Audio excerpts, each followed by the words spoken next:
नमस्कार दोस्तों, कैसे हैं आप लोग। आज मैं आप लोग को मिशन अंत्योदय सर्वे के तहत सर्वेक्षण कैसे करना है, सर्वे कैसे करना है, उसका पूरा डिटेल्स बताऊंगा।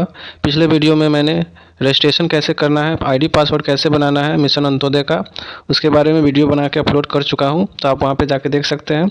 आज मैं आप लोग को सर्वे कैसे करना है उसका पूरा डिटेल्स आप लोग को बताऊँगा। तो चलिए दोस्तों, सबसे पहले क्या करना है, यहाँ पर ही आप देख रहे होंगे कि गाँव का डाटा सिंक करें। सबसे पहले आपको सिंक कर लेना है डाटा। इसे क्लिक करके सिंक कर लेना है, यहाँ पे हाँ कर लेना है, ठीक है पर क्लिक कर लेना है। उसके बाद आप देख रहे हैं यहाँ पर जीपी सर्वेक्षण डाटा भरे, यहाँ पे आपको सर्वे करना है। यहाँ पे क्लिक कर लेंगे और यहाँ से अपना जो भी गांव का सर्वे करना है उस गांव को सिलेक्ट कर लेंगे। ठीक है, सिलेक्ट कर लिए। उसके बाद आपको जो है जारी रखे पर क्लिक कर देना है। देख रहे हैं दोस्तों, यहाँ पर ही पूरा डिटेल्स आ गया है। उसके बाद अब यहाँ से स्टार्ट करेंगे। यहाँ पे आप देख रहे हैं मूल मापदंड, सुशासन, जीपी स्तर, कृषि, भूमि विकास, सभी का अलग अलग यहाँ पे सर्वे करना है एक एक करके। टोटल 216 क्वेश्चन है, 215 क्वेश्चन है, उसको आपको जवाब देना है। तो पहले स्टार्ट करते हैं यहाँ पे मूल मापदंड से। यहाँ पे क्लिक करते हैं। सबसे पहले देखते हैं यहाँ पे क्या है।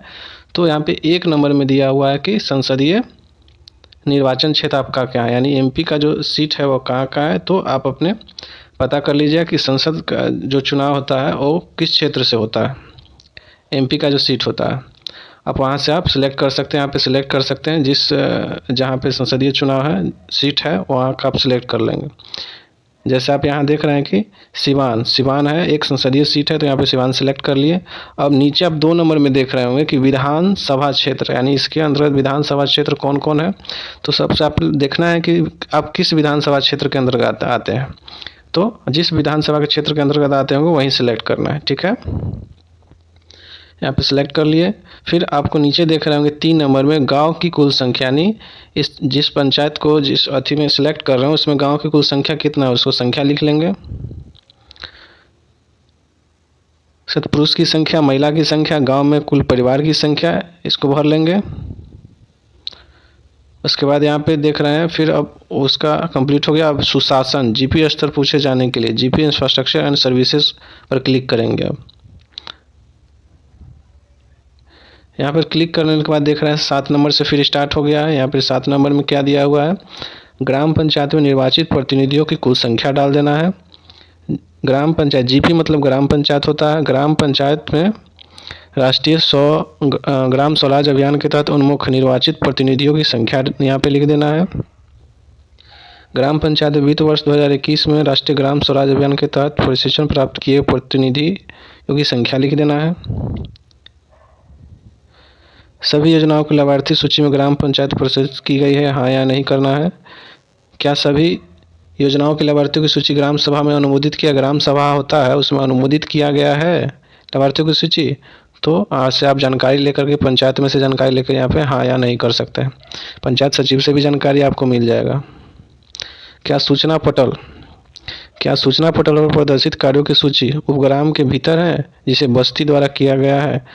ठीक है, तो इसके ऊपर हाँ या नहीं कर लेना है। जीपी द्वारा गठित अस्थायी समितियाँ, यानी ग्राम पंचायत द्वारा गठित अस्थायी समितियों की संख्या, यानी ग्राम पंचायत के द्वारा अस्थायी समितियों की संख्या कितनी है और लिख लेना है। आपको पंचायत से डाटा मिल जाएगा। उसके बाद आयोजित अस्थायी समिति बैठकों की संख्या, यानी अभी तक जो है वहाँ आयोजित अस्थायी बैठकों की संख्या लिख लेना है। अस्थायी समिति जो उसकी कितनी बैठक हुई है उसकी संख्या ले लेना है 2021-22 में, यानी कि 2021 और 22 में आयोजित अस्थायी समिति की बैठक की संख्या देना है। किस समय का देना है, 2021 से 22 में। उसके बाद 15 नंबर में आप देख रहे हैं कि क्या पंचायत ने आपदा जोखिम न्यूनीकरण योजना तैयार की है, यानी कि आपदा जोखिम से संबंधित योजना तैयार की है। तो हाँ, अगर होगा तो हाँ कर देना, नहीं होगा तो नहीं करना है। जीपी यानी ग्राम पंचायत में जन्म प्रमाण पत्र और मृत्यु प्रमाण पत्र करने की सुविधा प्रदान कर रहा है। तो आप देख लेंगे कि अगर आंगनबाड़ी में जन्म प्रमाण पत्र और मृत्यु प्रमाण पत्र अगर जारी करते होंगे, वहाँ से आप पता कर लीजिएगा आंगनबाड़ी से, अगर करते होंगे तो यहाँ पे हाँ हो जाएगा। ठीक है, तो आंगनबाड़ी में आप पता कर सकते हैं क्योंकि वहाँ जन्म प्रमाण पत्र और मृत्यु प्रमाण पत्र बनाया जाता है। उसके बाद आपको 17 नंबर में देखना है कि ग्राम पंचायत में आय प्रमाण पत्र जारी करने की सुविधा प्रदान कर रहा है तो हाँ कर देना, नहीं तो नहीं करना है। उसके बाद 18 नंबर में है ग्राम पंचायत में जाति प्रमाण पत्र जारी करने की सुविधा है तो हाँ कर देना, नहीं तो नहीं करना है। उसके बाद आपको ग्राम पंचायत भवन निर्माण अनुमोदन जारी करने की सुविधा प्रदान कर रही है तो हाँ, नहीं तो नहीं कर देना है। ग्राम पंचायत संपत्ति करों के ऑनलाइन भुगतान की सुविधा प्रदान कर रही है, अगर कर रही होगी तो हाँ कर देना, नहीं तो नहीं कर देना। विभिन्न उपभोक्ताओं शुल्कों के ऑनलाइन भुगतान की सुविधा प्रदान कर, यानी ग्राम पंचायत में जो है शुल्क को ऑनलाइन भुगतान करने की सुविधा प्रदान कर रहा है तो हाँ कर देना, नहीं तो नहीं करना है। ग्राम पंचायत में वन स्टाम्प सेंटर की उपलब्धता है, अगर है तो हाँ कर देना है। क्या अस्थायी समिति में स्वयं सहायता समूह, यहाँ पे देख रहे हैं 24 नंबर में, 24 नंबर में दे रहा है कि क्या अस्थायी समिति में स्वयं सहायता समूह का प्रतिनिधित्व, यानी ग्राम पंचायत में जो अस्थायी समिति बनी होगी तो उसमें स्वयं सहायता समूह का प्रतिनिधित्व है या नहीं, उसमें आपको पता करके देख लेना है। अगर होगा तो हाँ कर देना, नहीं तो नहीं कर देना है। ग्राम सभा में महिलाओं की भागीदारी का प्रतिशत जो है कितना है, तो आप यहाँ पे देख रहे हैं कि पिछले 2 ग्राम सभाओं का औसत लेना है, यानी पिछले जो 2 ग्राम सभा हुआ था उसमें कितनी महिलाएं आई हैं और उन दोनों को जोड़ करके औसत निकाल के कितना प्रतिशत आई है वो यहाँ पे डाल देना है। उसके बाद यहाँ पे देख रहे हैं ग्राम सभा में महिलाओं की भागीदारी की संख्या, यानी 2 ग्राम सभा में टोटल कितनी महिलाएं आई थी, यानी 2 ग्राम सभा का जो मीटिंग हुआ होगा उसमें कितनी टोटल महिलाएं आई उसकी संख्या लिखना है। ग्राम सभा में पुरुष भागीदारी की संख्या कितना है, यानी ग्राम सभा जो हुआ उसमें कितने पुरुष आए थे। 2021-22 में आयोजित महिला सभाओं की संख्या, यानी महिला सभाओं की संख्या कितनी है जो कि 2021 और से 22 में आयोजित किया गया, उसकी संख्या लिखना है अगर महिला सभाओं की संख्या महिला सभाओं को आयोजित किया गया होगा तो। 27 में देखते हैं कि क्या पंचायत ने सिंगल यूज प्लास्टिक पर प्रतिबंध लगाया है, तो अगर आपके पंचायत में सिंगल यूज प्लास्टिक का प्रतिबंध लगा हुआ है तो हाँ कर देना है, क्योंकि पूरे बिहार में जो है जुलाई से सिंगल यूज प्लास्टिक पर प्रतिबंध हो गया है तो सब तरफ जो है इस पर बैन लग ही गया है तो हाँ ही होगा। इसके बाद 28 में ग्राम पंचायत में जैव विविधता प्रबंधन की समिति कार्यरत है, अगर हाँ तो हाँ, नहीं तो नहीं कर देना। जैव विविधता रजिस्टर अपडेट किया गया है, अगर किया गया होगा तो हाँ और नहीं तो नहीं। पंचायत भवन की उपलब्धता है, तो पंचायत भवन अगर होगा तो यहाँ पे हाँ कर देंगे। जीपी भवन या प्रमुख स्थान में जन सूचना बोर्ड की उपलब्धता, ठीक है, अगर है तो हाँ कर देना है, नहीं तो इसमें है उपलब्ध है कि नहीं, उपलब्ध और अद्यतन है कि नहीं, उपलब्ध है लेकिन अद्यतन नहीं है, यानी ग्राम पंचायत भवन या प्रमुख स्थान पर जन सूचना बोर्ड की उपलब्धता है, जहाँ पे सूचना साटा जाता है, सूचना लिखा जाता है, वो इस तरह का बोर्ड उपलब्ध है या नहीं, यहीं पे यहाँ पे लिखना है। उपलब्ध नहीं है तो नहीं कर देना है, उपलब्ध है अद्यतन है यानी कि उपलब्ध भी है और वहाँ उस पर नोटिस और वगैरह सब डाला जाता है तो उपलब्ध और अद्यतन पर क्लिक कर देंगे। अगर उपलब्ध है लेकिन उस पर कुछ वर्क नहीं होता, कोई भी नोटिस वगैरह जारी नहीं होता तो यहाँ पे उपलब्ध है लेकिन अद्यतन नहीं पर क्लिक करेंगे। फिर नीचे यहाँ पे देख रहे हैं क्या ग्राम पंचायत भवन में महिलाओं के लिए अलग और कार्यात्मक शौचालय की सुविधा है, यानी ग्राम पंचायत जो भवन होगा उसमें महिलाओं के लिए अलग शौचालय की सुविधा है, ठीक है, अगर होगा तो हाँ कर देना है। वहाँ पे आपको जाके देखना पड़ेगा कि महिला के लिए अलग शौचालय है या नहीं है। उसके बाद जीपी ग्राम पंचायत में सामुदायिक भवन है, अगर है तो हाँ कर देना, नहीं है तो ना कर देना है। ग्राम पंचायत में अनुसूचित जाति और अनुसूचित जनजाति के निर्वाचित प्रतिनिधियों की संख्या कितना है, यानी ग्राम पंचायत में एससी और एसटी निर्वाचित प्रतिनिधियों की संख्या यहाँ पे लिखना है कि एससी और एसटी के निर्वाचित प्रतिनिधियों की संख्या कितना है। ग्राम पंचायत में निर्वाचित महिला प्रतिनिधियों की संख्या, यानी ग्राम पंचायत में कितने महिला प्रतिनिधि हैं उनकी संख्या देना है, निर्वाचित महिला प्रतिनिधि। इसके बाद है आप क्या पंचायत ने बुजुर्गों और बेघरों और बेसहारा लोगों के लिए कोई सहायता तंत्र स्थापित किया है, तो बुजुर्ग हो या बेसहारा हो या बेघर हो उनके लिए अगर पंचायत में कोई सहायता तंत्र स्थापित किया होगा सहायता देने के लिए तो हाँ कर देना है, नहीं तो नहीं हो जाएगा। फिर आगे हैं कृषि और भूमि विकास, ईंधन और चारा पर क्वेश्चन को जवाब देना है। तो यहाँ पे क्लिक कर लेंगे।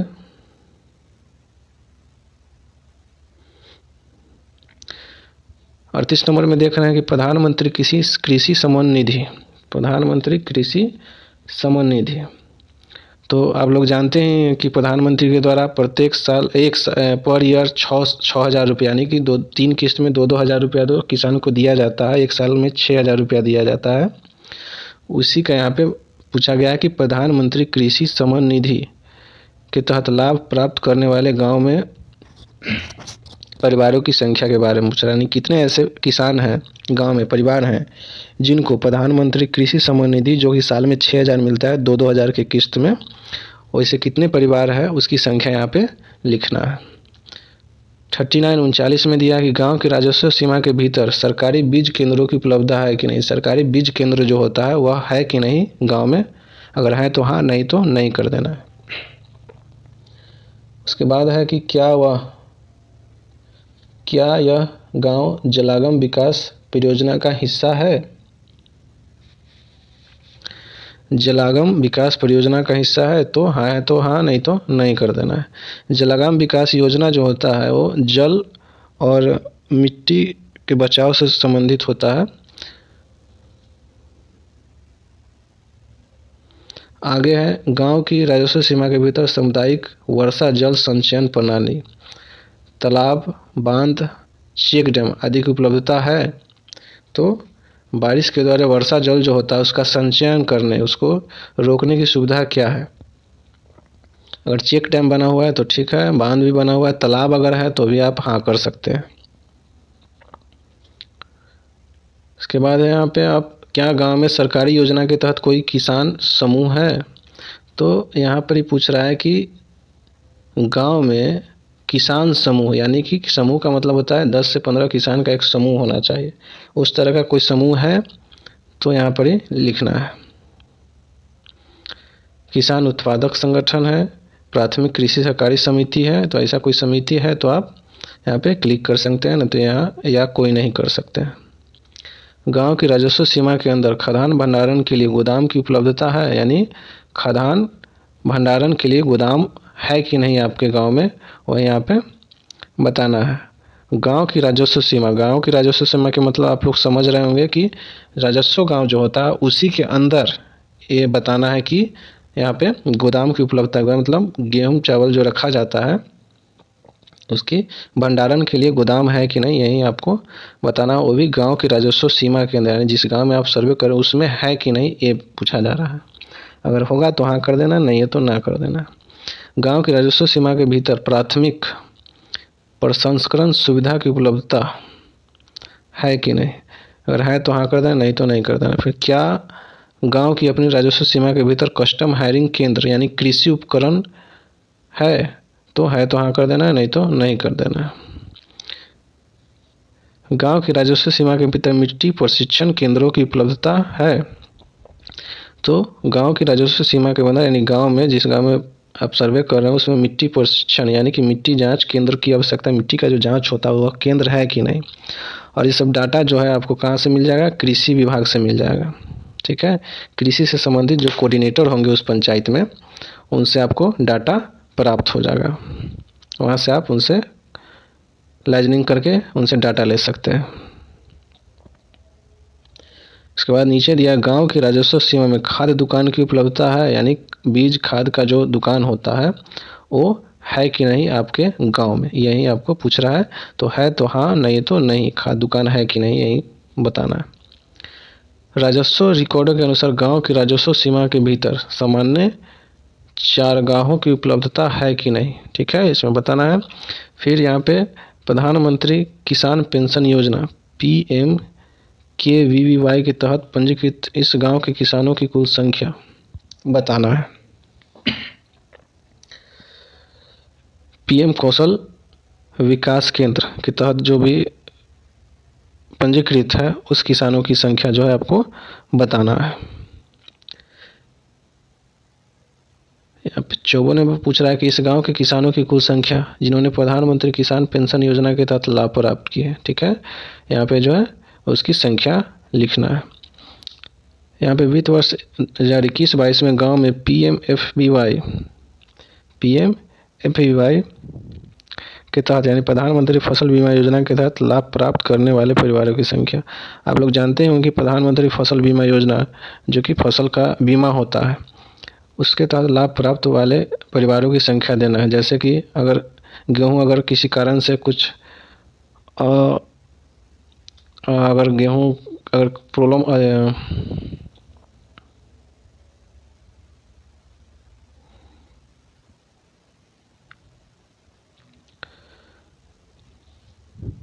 किसी घटनावश अगर फसल का नुकसान हो जाता है तो उसका अगर बीमा किया रहता है तो उसका जो है मुआवजा सरकार के द्वारा दिया जाता है। ठीक है, तो उसे ही प्रधानमंत्री फसल बीमा योजना कहा जाता है। और इसके तहत जो है कितने परिवार जो है लाभ प्राप्त किए उसकी संख्या लिखना है।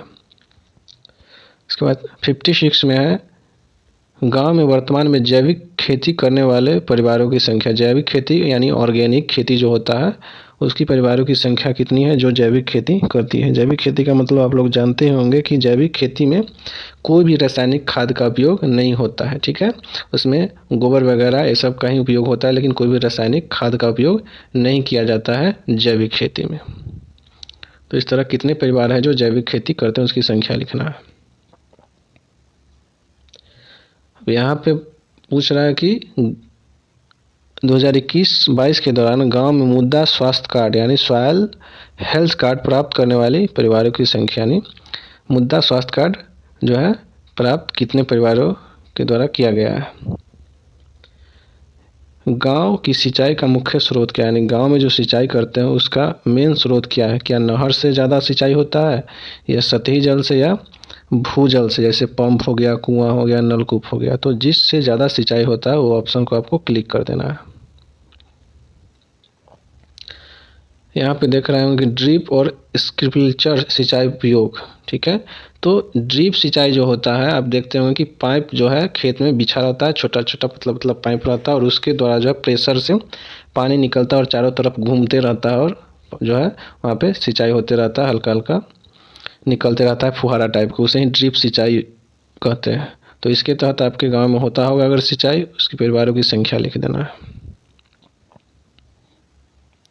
सिंचाई के अंतर्गत आने वाला कुल क्षेत्रफल लिख देना है। अब पशुपालन में आपको यहाँ पे क्लिक कर देना है। पशुपालन में क्या है उसमें देख लेंगे। क्या गांव में पशुधन विस्तार सेवाएं हैं, उसमें देख लेना है कि पशुधन विस्तार सेवाएं हैं कि नहीं, यानी पशुधन विस्तार अधिकारी है कि नहीं, पशु सखी या पशु मित्र या गोपाल मित्र या समन है कि नहीं, और उपलब्ध नहीं है कोई भी तो यहाँ पे लास्ट में उपलब्ध नहीं पर क्लिक कर देंगे।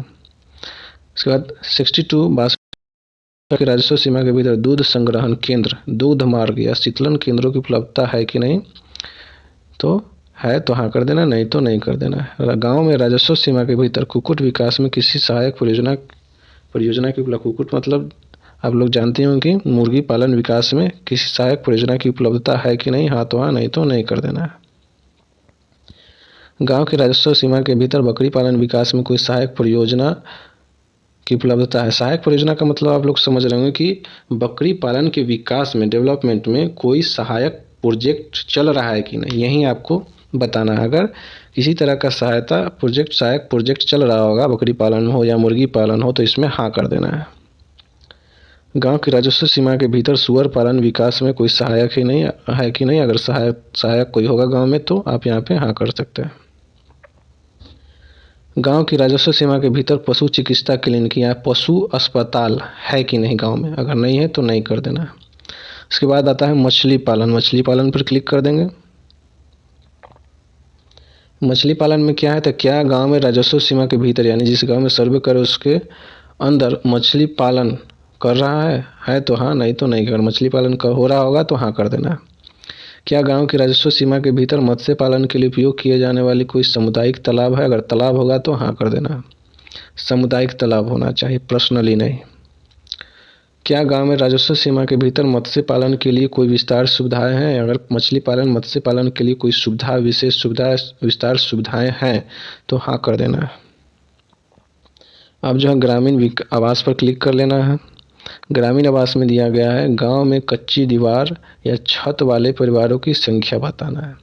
यानी जिस गांव में आप सर्वे कर रहे हैं उस गांव में कितने परिवार हैं जिनकी कच्ची दीवार और कच्ची छत वाले परिवार हैं, उसकी संख्या यहाँ पे आपको लिखना है। 73 में गांव में उन परिवारों की संख्या जिन्हें प्रधानमंत्री आवास योजना प्राप्त हुई है, मकान सर्वेक्षण की तिथि के अनुसार संचयी डेटा देना है। तो जिनको प्रधानमंत्री आवास मिल चुका है उसका डाटा आपको लिखना है। यहाँ पर दो प्रकार क्या है, ठीक है, एक पूरा हो गया उसका डाटा लिखना है, एक स्वीकृत यानी कि एक्सेप्ट हुआ उसका डाटा लिखना है। नीचे में 74 यानी 74 में दिया कि प्रधानमंत्री आवास योजनाओं की अस्थायी प्रतीक्षा सूची में रहने वाले, यानी कि प्रधानमंत्री आवास योजना का जो वेटिंग लिस्ट आता है उसमें प्रतीक्षा सूची में रहने वाले परिवारों की, यानी उसमें वेटिंग लिस्ट में कितने परिवार हैं जो वेटिंग लिस्ट में अभी है उसकी संख्या लिखना है। तो ये भी जो है आपको पंचायत सचिव से आप डेटा ले सकते हैं इसके बारे में, वार्ड से भी ले सकते हैं आप इसका डाटा, ठीक है। अब यहाँ पे देना है जल और पर्यावरण स्वच्छता, इस पर क्लिक कर लेना। इसमें क्या है, तो गांव में पाइप जलापूर्ति क्लोरीकरण की प्रणाली की उपस्थिति है या नहीं, तो है तो हाँ कर देना है, तो ना कर देना। वर्तमान में गांव में फील्ड टेस्ट किट का उपयोग कर जल नमूना प्रशिक्षण की व्यवस्था है, किट के द्वारा टेस्ट किया जाता है, अगर होता होगा तो हाँ कर देना, नहीं तो नहीं कर देना है। गांव की राजस्व सीमा के भीतर वर्षा जल संचयन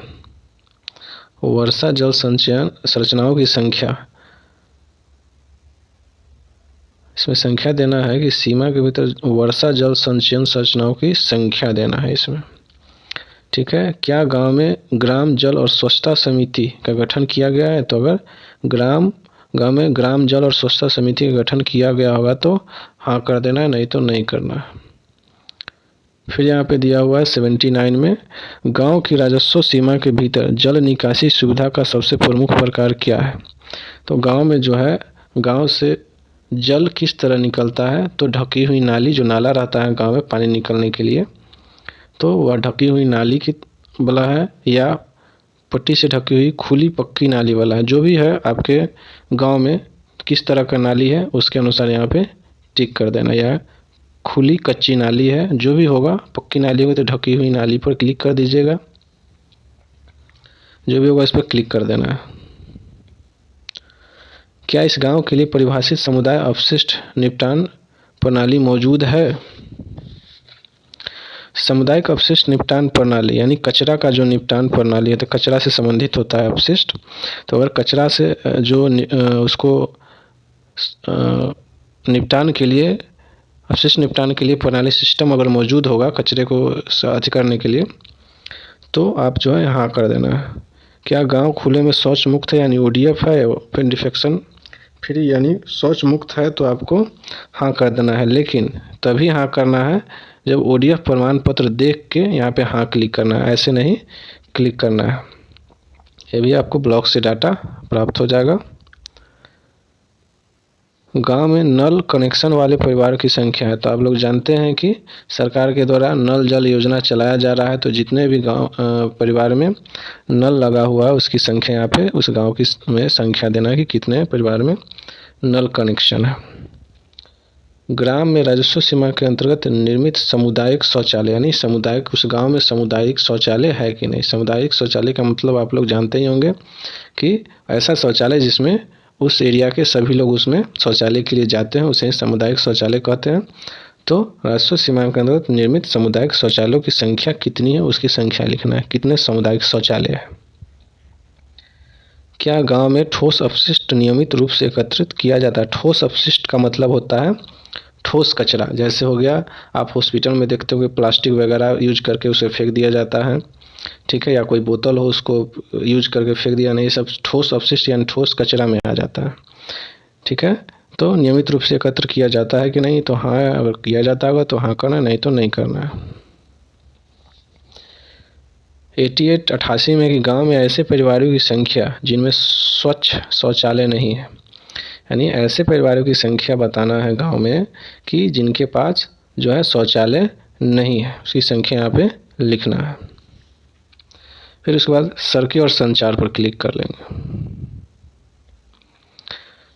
89 में दिया हुआ है कि क्या गांव 12मासी सड़क से जुड़ा हुआ है, अगर जुड़ा होगा तो हाँ कर देना, नहीं तो नहीं करना है। उसके बाद क्या गांव में आंतरिक पक्के सड़कें हैं, अगर पक्की सड़क है तो हाँ कर देना है। सीसी मतलब यहाँ पर होता है कंक्रीट के द्वारा। यहाँ पे आप देख रहे होंगे कि पक्की सड़कें में दिया हुआ एक सीसी और ईंट की सड़कें, यानी ईंट की सड़कें तो जानते ही हैं, सीसी का होता है कंक्रीट यानी कि सीमेंट के द्वारा ढलैया वाला जो रोड होता है उसे सीसी कहते हैं। ठीक है, तो अगर ऐसा है तो पूरी तरह से कवर, जो भी आंशिक रूप से कवर या कवर नहीं किया गया है, इसमें आपको जो भी है उसमें क्लिक कर लेना है। गांव से आने जाने के लिए सार्वजनिक परिवहन की उपलब्धता क्या, यानी गांव में आने जाने के लिए कौन सा परिवहन है उस पर क्लिक कर लेना है आपको।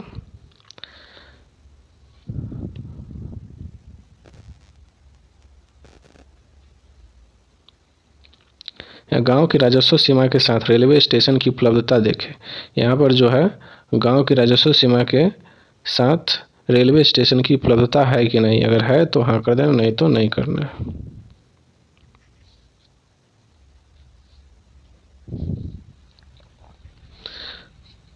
यहाँ पे पारंपरिक गैर पारंपरिक ऊर्जा डाल लेना है। गांव में घरेलू उपयोग के लिए बिजली की उपलब्धता कितनी है, तो कितनी देर तक बिजली रहती है, तो आप देख लीजिए कि आपके गांव में कितनी देर तक बिजली रहती है। और 12 घंटे से अधिक होगा तो 12 घंटे से अधिक पर क्लिक कर देना, उससे कम होगा तो कम पे क्लिक करना है। गाँव में शौचालय योजना के अंतर्गत लाभ प्राप्त करने वाले परिवारों की संख्या कितनी है ना, इसमें क्लिक कर लेना है। सौभाग्य योजना समझ रहे होंगे कि आप लोग, सौभाग्य योजना यानी कि प्रधानमंत्री जो है सहज बिजली हर घर योजना को ही सौभाग्य योजना बोला जाता है, जिसमें इसके तहत सभी परिवार को बिजली जो है देना अनिवार्य है और हर क्षेत्र में बिजली जाना अनिवार्य है इस योजना के तहत। तो यहाँ पर ही सौभाग्य योजना के तहत लाभ प्राप्त करने वाले परिवारों की संख्या यहाँ पे देना है।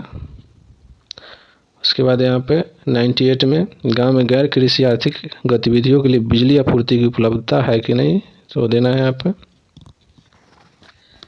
गांव में घर के विद्युतीकरण के लिए सौर ऊर्जा का उपयोग करने वाले घरों की संख्या, आप इसमें देख रहे हैं कि गांव में घरों के विद्युतीकरण के लिए सौर ऊर्जा का उपयोग कितने घर कर, सौर ऊर्जा का उपयोग, सौर प्लेट वाला जो सौर ऊर्जा होता है उसका उपयोग कितने घरों में किया जा रहा है, सौर प्लेट का उपयोग। उसके बाद 100 में 100 में दिया हुआ कि गांव में घर के विद्युतीकरण के लिए पवन ऊर्जा का उपयोग करने वाले घरों की संख्या, तो इस एरिया में जो है कम ही रहता है जो पवन ऊर्जा का उपयोग करते हैं, विद्युत ऊर्जा का। पवन यानी हवा से ऊर्जा बनना, तैयार करना, उससे संबंधित है। गांव में प्रधानमंत्री उज्ज्वला योजना का लाभ उठाने वाले परिवारों की संख्या, उज्ज्वला योजना तो जानते ही हैं, तो उसमें कितने परिवारों को मिला है लाभ उठाने परिवारों की संख्या डालना है यहाँ पर। 102 में इस गांव में स्वच्छ ऊर्जा का उपयोग करने वाले परिवारों की संख्या डाल देना है। क्या गांव की राजस्व सीमा के भीतर सामुदायिक बायोगैस या कचरे की व्यवस्था है कि नहीं, वो बताना है। गांव की राजस्व सीमा के भीतर सौर ऊर्जा द्वारा संचालित स्ट्रीट लाइटों की संख्या, आप इसमें 104 में देख रहे होंगे कि ऐसे स्ट्रीट लाइट गांव में है जो सौर ऊर्जा के द्वारा चलता है, यानी कि सोलर प्लेट लगा हुआ है और उसी के द्वारा जो है लाइट जलता है रात में, तो वो जो है सौर ऊर्जा द्वारा संचालित स्ट्रीट लाइट है, उसकी संख्या यहाँ पे आपको देना है, जो सौर ऊर्जा से ही लाइट बढ़ता है गाँव में। गांव की राजस्व सीमा के भीतर सौर ऊर्जा से चलने वाली पंप सेट, यानी ऐसे कितने हैं जो सौर ऊर्जा से चलने वाली पंप सेट है। उसके बाद 106 में दिया हुआ है ग्राम राजस्व सीमा के अंतर्गत स्थापित स्ट्रीट लाइट की संख्या। स्ट्रीट लाइट का मतलब आप लोग समझ रहे होंगे चौराहे पर जो सरकारी लाइटें लगा रहता है हर एक चौराहे पर, रोड पे और स्ट्रीट लाइट होता है, उसकी संख्या कितने है उस गांव में। उसके बाद वित्तीय और संचार अवसंरचना पर क्लिक करना है। इस पर आपको पूछा जा रहा है 107 में कि क्या गांव की राजस्व सीमा के भीतर कोई कॉमन सर्विस सेंटर है, नहीं CSC सेंटर है, जो वसुधा केंद्र होता है वो सेंटर है, तो अगर होगा तो हाँ कर देना, नहीं तो नहीं करना है। 108 में क्या गांव के राजस्व सीमा के भीतर कोई पक्का भवन बैंक शाखा उपलब्ध है? वैसी बैंक शाखा जिसका पक्का भवन हो ऐसा उपलब्ध है तो हाँ कर देना है। इस गांव को सेवा देने वाले व्यवसाय प्रतिनिधि बैंक शाखा एटीएम के अलावा अन्य समय बैंकिंग सेवाएं प्रदान करने के लिए बैंकों द्वारा नियुक्त खुदरा एजेंट की उपलब्धता देना है या नहीं। गांव के राजस्व सीमा के भीतर एटीएम की उपलब्धता यानी उस गांव में एटीएम है कि नहीं वो आपको बताना है तो हाँ कर देना है। गांव में जनधन बैंक खाते वाले वयस्कों की संख्या बताना है। ये आपको डाटा बैंक से मिल सकता है कि जनधन खाते वाले वयस्कों की संख्या क्या है, कितना है। गांव के राजस्व सीमा के भीतर डाकघर उप डाकघर की उपलब्धता यानी गांव के राजस्व सीमा के भीतर क्या डाकघर है, अगर है तो हाँ कर देना है। गांव में टेलीफोन सेवाओं की उपलब्धता है, अगर है तो टेलीफोन मोबाइल अगर दोनों है तो दोनों पर क्लिक कर देंगे, मोबाइल तो होगा ही। गांव में इंटरनेट और ब्रॉडबैंड की सुविधा है, अगर है तो हाँ कर देना है। नेट की उपलब्धता है, नेट अगर है आपके गांव में, ब्रॉडबैंड है तो आपको हाँ कर देना है। इसके बाद यहाँ पे बाजार और मेले में क्लिक करना है। गांव में राजस्व सीमा के भीतर विभिन्न बाजारों की उपलब्धता है। आपके गांव में क्या मंडी है, दैनिक बाजार लगता है, साप्ताहिक बाजार लगता है, जो भी हो इस पर क्लिक कर देना है। सार्वजनिक वितरण प्रणाली पे आप क्लिक कर देना है। इसमें क्या है, गांव के राजस्व सीमा के भीतर उचित मूल्य की दुकान यानी पीडीएस की उपलब्धता है। यानी पीडीएस का मतलब जो राशन बंटता है सरकार के द्वारा वो है कि नहीं, तो यहाँ पे हाँ ही होगा क्योंकि सभी जगह तो है ही। इसके बाद है 122 में अंत्योदय कार्ड पीएचएच वाले गांव के परिवारों की संख्या यानी अंत्योदय कार्ड जो है उस गांव में कितने अंत्योदय कार्ड है। उसके बाद यहाँ पे पीएचएच यानी प्राथमिक वाले घरेलू कार्ड कितने हैं। उसके बाद यहाँ पे राष्ट्रीय खाद्य सुरक्षा अधिनियम के तहत परिवारों की कुल संख्या आपको बताना है।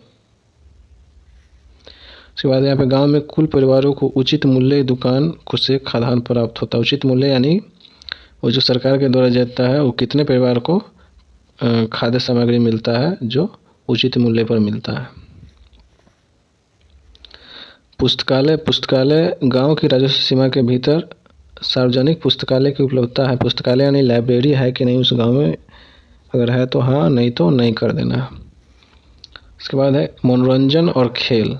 गांव के राजस्व सीमा के भीतर मनोरंजन केंद्र खेलकूद के मैदान आदि उपलब्ध है।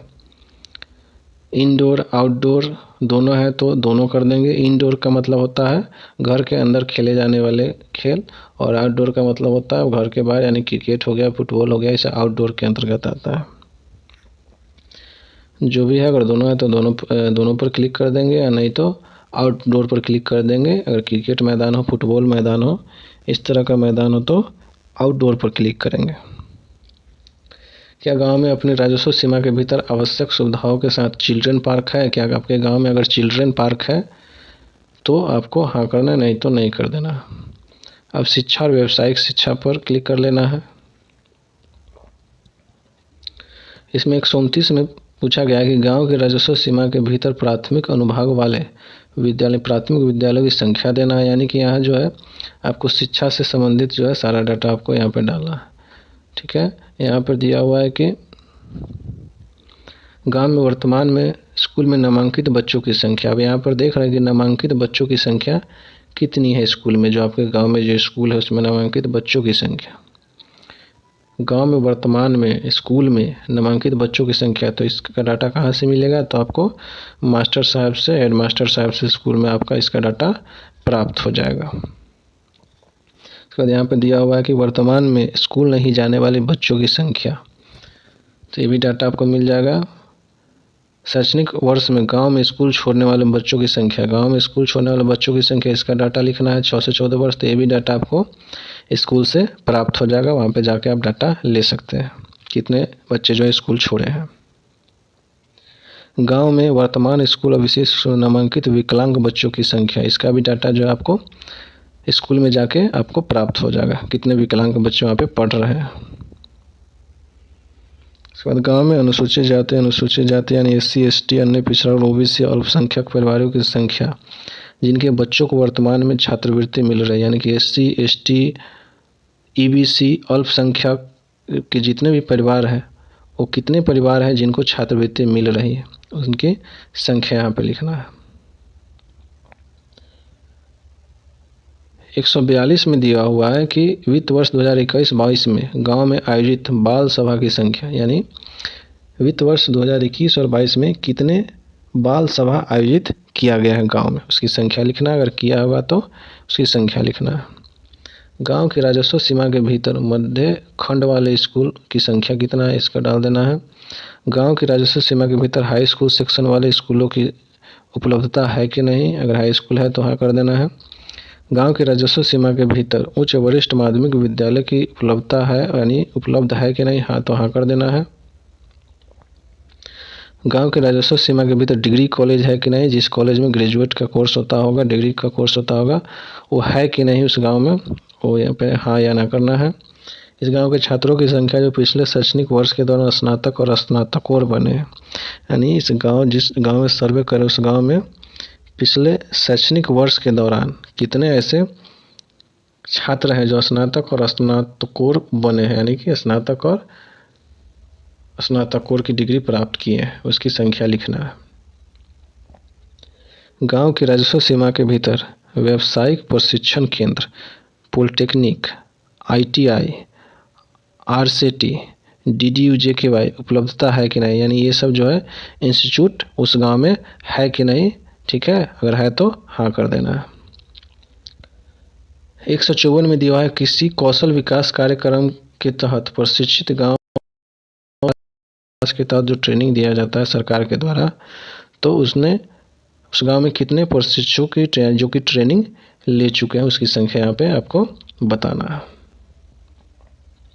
इसके बाद स्वास्थ्य पोषण और मातृ बाल विकास पे क्लिक कर लेंगे। यहाँ पे आपको डाटा जो है स्वास्थ्य केंद्र से भी मिल जाएगा आपको, या गांव में जो आशा होंगे वो आशा से भी और उनसे भी डाटा मिल जाएगा।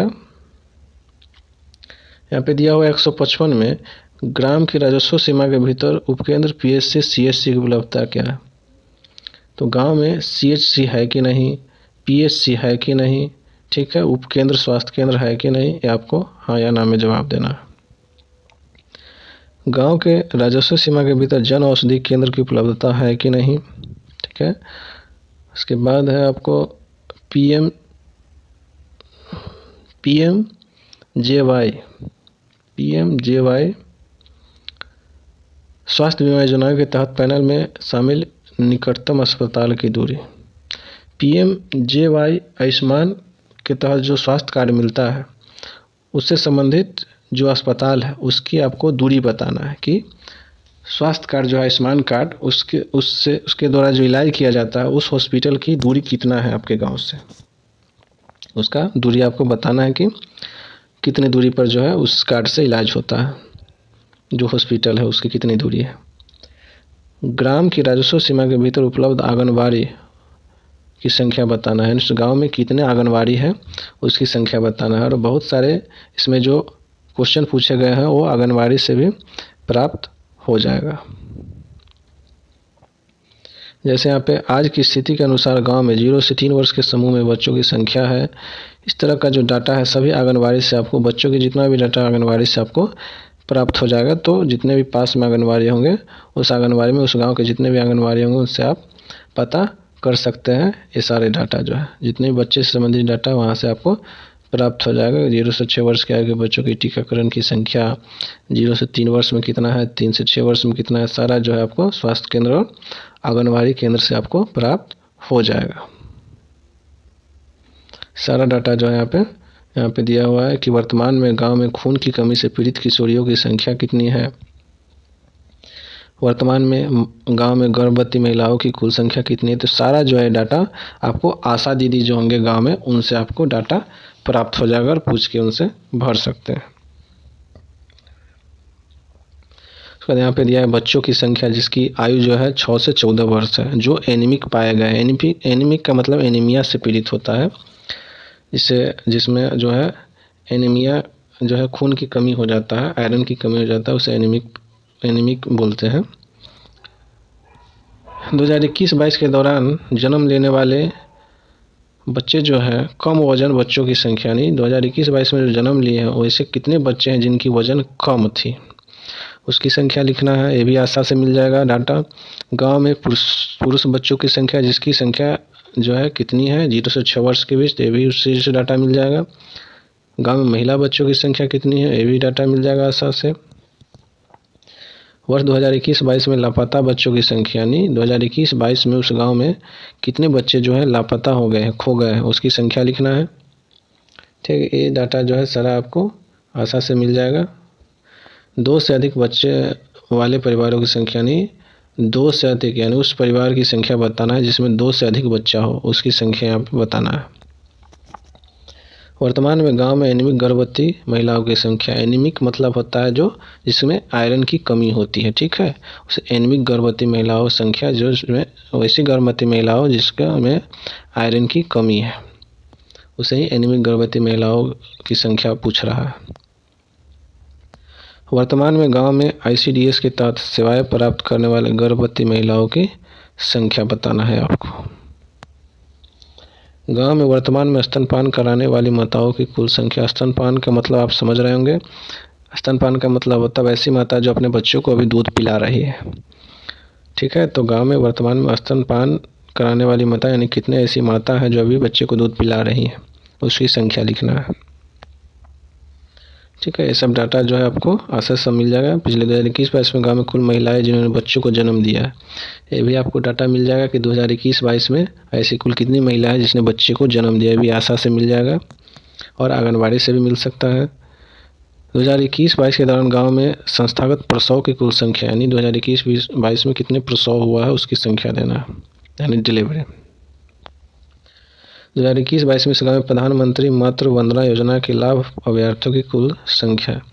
तो आप जानते होंगे आप लोग कि प्रधानमंत्री मातृ वंदना योजना के तहत 5,000 से 6,000 रुपया दिया जाता है।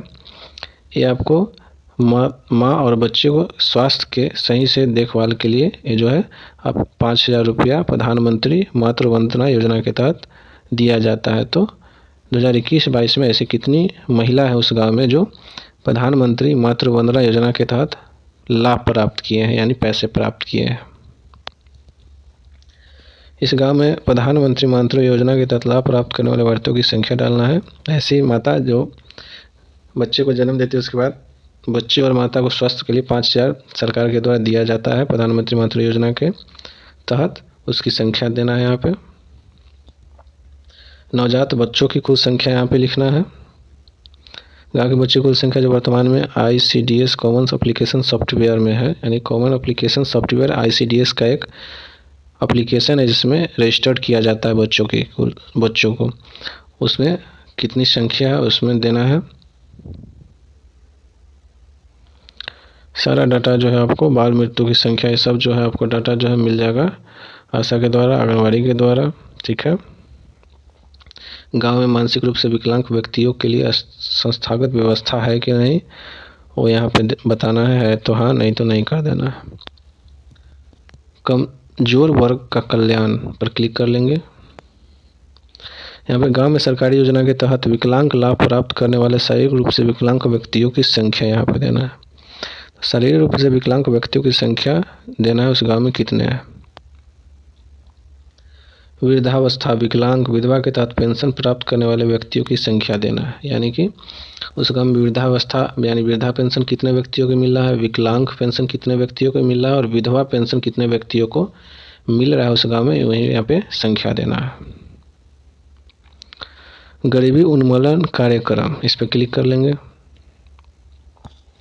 इसके बाद मनरेगा के तहत गांव में वर्तमान में जॉब कार्ड धारक व्यक्तियों की संख्या, यानी मनरेगा कार्ड जो है उस गांव में कितने लोगों के पास है। मनरेगा 2021-22 के तहत गांव में रोजगार प्राप्त व्यक्तियों की संख्या देना है। चालू वित्त वर्ष 22-23 के लिए कुल स्वीकृत श्रम बजट कितना है, ये आपको जो है पंचायत सचिव से ब्लॉक से पता चल जाएगा। वर्तमान में गांव की राजस्व सीमा के भीतर NRLM के तहत SHG की संख्या कितना है, ये इम्पोर्टेंट है क्योंकि आपको ये बताना कि NRLM के तहत जिस गांव में सर्वे आप कर रहे हैं उसमें NRLM के तहत कितने समूह बने हुए हैं, कितने SHG है। उसके बाद नाबार्ड या SY या किसी अन्य राज्य योजना के अंतर्गत वर्तमान में गांव में राजस्व सीमा के भीतर SHG की संख्या कितना है। इसकी डाटा लिखना है। गांव में राजस्व सीमा के साथ SHGS में जुटाए गए परिवारों की संख्या।